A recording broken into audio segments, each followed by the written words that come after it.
ఆవకాయ దీనికి కాంబినేషన్ టమాటా పప్పు కూడా చేసుకున్నానండి. ముందుగా పచ్చడితో స్టార్ట్ చేద్దామండి.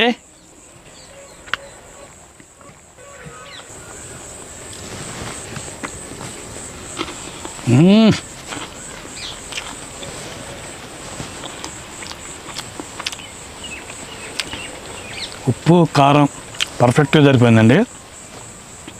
పచ్చడి మాత్రం సూపర్ టేస్ట్. ఇప్పుడు పప్పు కూడా కలుపుకుందామండి.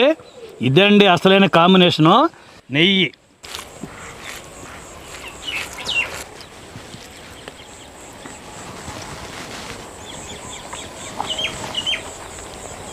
అబ్బా ఇదండి అసలు టేస్ట్ అంటే. ఈ జీవితానికి ఇంత మించిన టేస్ట్ ఇంకేం కావాలని చెప్పండి. కొత్త ఆవకాయ, నెయ్యి, పప్పు, అసలు మాటలు రావట్లేదండి. టేస్ట్ అంత బాగుందన్నమాట.